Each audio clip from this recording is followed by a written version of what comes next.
오늘은 우리 주님의 다시 살아나신 날입니다. 기쁘고 즐거운 날입니다. 우리 주님이 십자가에 못 박혀 돌아가셨습니다. 사형을 집행한 군인들이 완전히 죽었다 하는 것을 창으로 찔러 확인하였어요. 그리고 아리마대 요셉이 여인들과 함께 예수님의 시신을 무덤에 장사까지 했어요. 완전히 죽은 것을 확인하였기 때문에 장사를 지낸 거예요. 그리고 대제사장과 바리새인들이 빌라도를 찾아가서 부탁을 합니다. 예수가 살아생전에 내가 사흘 후에 다시 살아나리라 그랬으니 제자들이 혹시 시체를 훔쳐가고 예수님이 다시 살아나셨다 하면 그 혼란을 걷잡을 수가 없을 것이니까 사흘 동안 시체를 굳게 지켜달라 부탁을 했어요. 그래서 저들이 무덤에 인봉을 하고 굳게 지켰어요. 이제 모든 것이 다 끝난 거예요. 예수님은 이미 죽었고 그를 추종하던 자들은 다 도망가 버렸어요. 환호하던 군중들은 예수님이 십자가에 죽어가는 것을 보고 조롱까지 했어요. 십자가 현장에 함께 있던 모친 마리아를 비롯한 몇몇 사람들은 속수무책으로 안타까운 마음으로 눈물만 흘렸어요. 한번 생각해 보세요. 이런 상황에서 더 무슨 희망이 있겠습니까? 정말로 모든 것이 끝난 거예요. 그래서 평행귀절인 마가복음 16장에 보면 안식 후 첫날 새벽 미명에 막달라 마리아와 야고보 어머니 마리아와 살로메가 예수님의 무덤을 찾아가는데 예수님이 부활하신 것을 확인하기 위해서 찾아가신 것이 아니라 이미 죽은 지 사흘이 되어서 썩은 냄새가 나는 예수님의 시신에 향품을 발라주기 위해서 갔던 거예요. 힘없는 여자들이 무덤에 가면서 걱정을 합니다. 누가 우리를 위하여 무덤에 돌을 굴려줄까? 무덤을 막고 있는 돌이 너무나도 크고 무거웠기 때문에 자기네들의 힘으로는 도저히 굴릴 수가 없었어요. 그런데 이게 웬일이에요? 눈을 들어서 무덤 쪽을 보니까 그 엄청난 돌이 굴려져 있고 무덤 문이 활짝 열려 있었어요. 그래서 무덤 문에 들어가 보니까 예수님의 시신은 보이지 않았고 흰 옷을 입은 천사가 우편에 앉아 있었어요. 그 천사가 이런 말을 합니다. 본문 5절 이하입니다. 천사가 여자들에게 말하이르되 너희는 무서워하지 말라. 십자가에 못 박힌 예수를 너희가 찾는 줄을 내가 아노라. 그가 여기 계시지 않고 그가 말씀하시던 대로 살아나셨느니라. 와서 그가 누우셨던 곳을 보라. 예수님이 살아생전에 말씀하시던 대로 다시 살아나셨다는 거예요. 예수님은 살아계실 때 제자들에게 여러 번 이 부활에 대해서 말씀하셨어요.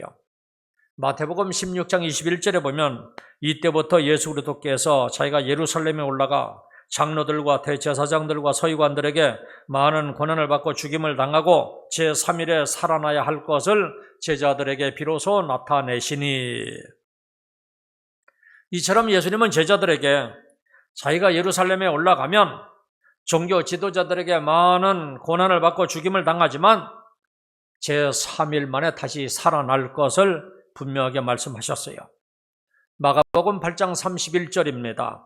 인자가 많은 고난을 받고 장로들과 대제사장들과 서기관들에게 버림받아 죽임을 당하고 사흘 만에 살아나야 할 것을 비로소 그들에게 가르치시되, 여기도 보시면 예수님이 고난을 받고 죽임을 당하고 그리고 사흘 만에 다시 살아나야 할 것을 제자들에게 분명히 가르쳤습니다. 마가복음 9장 31절입니다. 이는 제자들을 가르치시며 또 인자가 사람들 손에 넘겨져 죽임을 당하고 죽은 지 3일 만에 살아나리라는 것을 말씀하셨기 때문이더라. 여기도 보면 예수님은 죽임을 당하고 3일 만에 다시 살아날 것을 제자들에게 가르치셨어요. 누가복음 24장 7절입니다. 이르시기를 인자가 죄인의 손에 넘겨져 십자가에 못 박히고 제3일에 다시 살아나야 하리라 하셨느니라 한데, 여기도 보시면 예수님은 십자가에서 죽으시고 3일 만에 다시 살아나실 것을 말씀하셨어요. 그리고 정말로 예수님이 말씀하신 대로 다시 살아나신 거예요. 도저히 믿을 수 없는 일이 일어난 거예요. 그래서 제자들도 맨 처음에는 의심을 했어요. 그런 일은 있을 수도 없고 아예 말도 안 되는 소리예요. 그런데 그것은 사실이었어요. 부활하신 예수님은 하나님 나라로 승천하시기 전에 무려 40일 동안이나 지상에 머물면서 많은 사람들에게 자신을 직접 나타내 보여주셨어요. 그 목격자들이 고린도서 15장 5절 이하에 기록되어 있어요. 바울은 그들 중에 태반이나 지금까지도 아직 살아있으니까 그들에게 가서 직접 물어보라 이렇게 자신 있게 외칩니다. 목격자 몇 명만 있어도 그 증언이 유효한 법인데 수많은 목격자들이 지금까지 살아있다면 두말할 필요가 없는 거예요. 뿐만 아니라 반대자들조차도 예수님의 부활을 인정했어요. 십자가에 못 박은 사람들조차도 묵시적이든 명시적이든 인정했어요. 그 대표적인 예가 빌라도의 보고서입니다. 유세비우스의 교회서를 보면 본디오 빌라도가 예수가 죽은 자 가운데서 부활한 일과 관련된 상황을 티베리우스 황제에게 자세하게 보고한 것이 기록되어 있어요. 빌라도는 이 보고서에서 그가 직접 조사한 예수님의 기적들, 그리고 예수님이 부활한 것, 그리고 그 후에 많은 백성들이 어떻게 예수님을 믿게 되는가, 그 경위를 기록을 하고 있어요. 그러니까 예수님의 부활은 그 누구도 부인할 수 없는 역사적인 사실이라 하는 것을 인정한 거예요. 이처럼 예수님의 부활은 너무나도 확실합니다.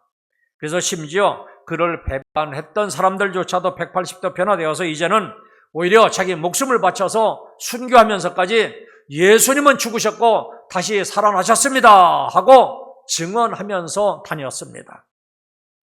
그러면 예수님은 왜 십자가에서 죽으시고 사흘 만에 다시 살아나셨는가? 의문이 생깁니다. 하나님이시면서 왜 그토록 고통스러운 죽음을 당하시고 그리고 사람이 상식적으로 도저히 이해할 수 없는 부활, 다시 살아나셨을까? 여러 가지 이유가 있을 거예요. 그런데 저는 오늘 본문을 통해서 그 이유를 유추해 보겠습니다. 본문 6절에 보시면 천사가 말하기를 그가 말씀하시던 대로 다시 살아나셨느니라 이렇게 말씀하고 있어요. 조금 전에 성경 몇 군데를 읽어드렸는데 유독 말씀하시던 대로 살아나셨다 하는 것을 강조를 하고 있어요. 이것은 예수님께서 이미 알고 계셨다는 거예요. 다시 말하면 예수님이 힘이 없어서 저들에게 붙잡혀가고 십자가에서 못 박혀 죽은 것이 아니라는 말씀이에요. 오히려 예수님이 그렇게 죽으시기로 계획하셨고 그 계획하신 대로 죽으신 것이라는 의미가 돼요. 이미 계획되어 있었기 때문에 미리 예수님은 그 사실을 제자들에게 가르칠 수 있었던 거예요. 그런데 그 계획이라는 건 뭐예요? 나 같은 죄인을 구원하기 위한 계획이었어요. 아무리 봐도 저는요, 나 조용구와 같은 인간은 스스로 구원받을 수가 없어요. 신학적인 죄의 문제는 뭐 말할 것도 없고요. 인간적인 죄의 문제조차도 저는 스스로 해결할 수가 없는 존재예요. 그런데 하나님은 나 조용구를 구원하기로 작정하신 거예요. 죄의 싹은 사망인데 죄의 문제를 해결하지 못하면 나는 영원한 지옥에 끌려갈 수밖에 없어요. 이미 죄 가운데서 출생했기 때문에 이미 나는 죽은 자예요. 그런데 하나님이 나 조용구를 얼마나 지극히 사랑하시는지 몰라요. 그래서 예수님이 나의 죄의 값을 대신 지불하기 위해서 십자가에서 대신 죽으신 거예요. 그런데 하나님의 사랑은 이것이 다가 아니었어요. 나 같은 죄인을 다시 살리기 위해서 예수님이 다시 살아나신 거예요. 다시 살아나시되 이번에는 영광스러운 모습으로 다시 살아나셨어요. 시간과 공간을 초월하는 존재로 다시는 썩지도 않고 늙지도 않고 아프지도 않은 존재로 그리고 그 무엇보다도 영광스러운 존재로 다시 살아나셨습니다. 여러분, 예수님께서 왜 이러한 모습으로 다시 살아나신 겁니까? 원래 그분은 영광스러운 분이셨는데 그 영광을 다 버리고 굳이 인간으로 이 땅에 오셨고 십자가에서 죽으셨는데 왜 다시 영광스러운 모습으로 살아나신 것일까? 고린도 전서 15장 15절 하반절입니다. 만일 죽은 자가 다시 살아나는 일이 없으면 하나님의 그리스도를 다시 살리지 아니하셨으리라. 16절에도 보시면 만일 죽은 자가 다시 살아나는 일이 없으면 그리스도도 다시 살아나신 일이 없었을 터요. 무슨 말이에요? 예수님의 부활의 첫 열매가 되었다는 거예요. 단지 예수님 한 사람으로 부활하는 것으로 그치지 아니하고 우리를 다시 살리기 위해서 살아나신 거라는 거예요. 그것도 우리를 예수님처럼 영광스러운 부활체로 우리를 다시 살리기 위해서, 그래서 이번에는 영광스러운 모습으로 다시 살아나셨다는 거예요. 우리가 다시 살아나는 일이 없으면 하나님의 그리스도를 다시 살리실 일도 없었을 것이고 그리스도도 다시 살아나실 필요가 없었다는 거예요. 그런데 다시 살아나셨잖아요. 그러니까 우리를 다시 살리기 위해서 그러신 거예요. 그러니까 우리에게는 예수님의 부활의 첫 열매가 되셨기 때문에 우리도 나중에 반드시 다시 살아나는 거예요. 그것도 영광스러운 부활체로 다시 살아나는 거예요. 그래서 예수님은 부활의 첫 열매라 이렇게 이야기하는 겁니다. 이 사실을 성경에서는 더 분명하게 말씀하고 있어요. 고린도전서 15장 20절 이하입니다. 그러나 이제 그리스도께서 죽은 자 가운데 다시 살아나사 잠자는 자들의 첫 열매가 되셨도다. 사망이 한 사람으로 말미암았으니 죽은 자의 부활도 한 사람으로 말미암는도다. 보세요. 예수님이 부활하셨으니 우리에게도 부활이 있다는 말이에요. 아담 한 사람으로부터 죄가 왔듯이 이제 부활도 예수님 한 사람으로부터 온다는 말씀이에요. 사랑하는 성도 여러분, 우리 죄값을 치르기 위해서 대신 죽으신 예수님은 다시 살아나셨습니다. 부활의 첫 열매가 되신 거예요. 그러니까 우리들은 죄 사함만 받았을 뿐만 아니라 주님처럼 영광스러운 모습으로 다시 살아날 줄로 믿으시기를 주님의 이름으로 축원합니다. 여기서 조금만 더 나아가겠습니다. 우리 주님께서 부활의 첫 열매로 부활하셨고 장차 우리들도 그리스도 안에서 부활할 겁니다. 그러면 지금 현재 우리들에게 부활하신 주님은 어떤 존재입니까? 우리 주님께서는 부활하셔서 지금 저 하늘나라에만 계시는 것인가? 현재 우리들의 삶에서는 그분은 도대체 어떤 존재인가? 이것을 분명히 기억하시기를 바랍니다. 그분은 부활 승천하심으로 이미 하나님 보좌 우편에서 그 영광스러운 자리에 앉아서 우리를 위해서 중보기도 하고 계십니다. 그리고 또 동시에 이제는 약속하신 대로 성령으로 우리에게 임하셔서 우리와 동행하십니다. 특히 환난 가운데 있는 성도들과 함께 동행하십니다. 세상을 살아가다 보면 좋을 때 평안할 때만 있는 게 아니잖아요. 실패할 때도 있고 고통을 당할 때도 있어요. 사망의 음침한 골짜기와 같은 길을 지나갈 때도 있어요. 그런데 주님께서는 그것까지도 함께 하시면서 우리와 동행해 주세요. 그래서 우리는 담대함을 얻을 수가 있는 겁니다. 우리가 기도할 때도 살아계셔서 우리와 함께 하세요. 성령으로 기도하는 성도들에게 임하십니다. 그래서 마땅히 구할 것을 생각나게 하시고 확신을 주시고 힘을 더하여 주십니다. 예배를 드릴 때도 살아계셔서 우리와 함께 하십니다. 부활하신 주님께서 예배드린 자들을 기뻐하시며 우리 가운데 함께 임재해 계십니다. 마음의 문도 열어주시고 말씀도 깨닫게 해주시고 감동도 주시고 결심할 수 있도록 도와주십니다. 이처럼 부활하신 주님께서는 하늘에 계신 것만이 아니라 지금도 살아계셔서 우리들의 삶 가운데 우리와 함께 계시다는 것을 믿으시기를 주님의 이름으로 축원합니다. 미국의 한 초등학교에서 선생님 한 분이 아이들에게 이렇게 질문을 했습니다. 현재 살아있는 사람들 가운데서 여러분들이 가장 존경하는 사람들이 있으면 한 사람씩 말해보세요. 그러니까 한 학생의 손을 들더니 저는 메가더 장군을 존경합니다. 그리고 저쪽에 한 학생의 손을 들더니 저는 트루먼 대통령을 제일 존경합니다. 또 한쪽에서 손을 들더니 저는 영국의 처칠 수상을 존경합니다 그러더래요. 근데 저 뒤쪽에서 한 학생의 손을 들더니 저도요 그러더래요. 그래서 예, 너는 누구를 좋아하니? 그랬더니 예, 저는 예수님을 존경합니다. 그래.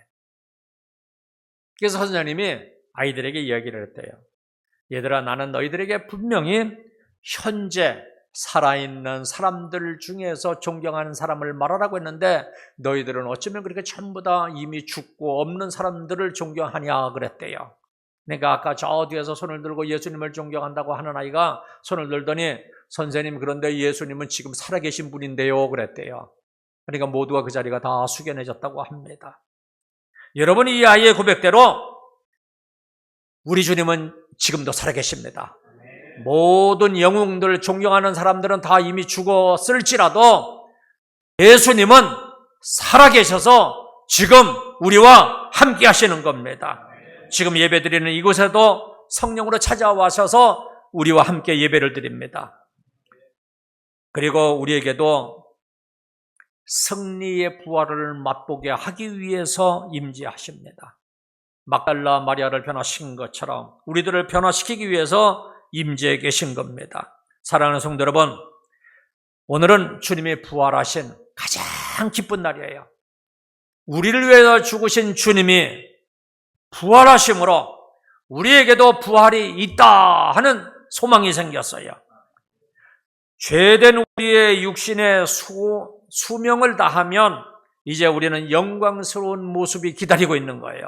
뿐만 아니라 지금도 부활하신 주님의 성령으로 우리에게 오셔서 우리와 함께 하시면서 우리를 도와주고 계십니다. 부활하심으로 사망의 권세가 삼킨 바가 되었듯이 이제는 성령으로 우리에게 오셔서 도우시는 성령의 능력으로 우리의 삶에는 승리의 부활이 보장되어 있습니다. 그래서 죄의 유혹으로부터도 승리할 수 있고 옛 성품으로부터도 승리할 수 있고 환경으로부터도 승리할 수 있고 질병으로부터도 승리할 수 있고 가난으로부터도 승리할 수 있고 모든 삶의 현장에서 우리는 함께 하시는 성령님으로 인해서 얼마든지 승리할 수가 있는 겁니다. 이런 부활하심으로 말미암아 우리에게 부활의 소망을 주시고 삶의 부활까지도 보장해 주신 하나님께 감사와 영광을 올려드리는 저와 여러분들이 다 되시기를 주님의 이름으로 축원합니다. 이제 기도하겠습니다.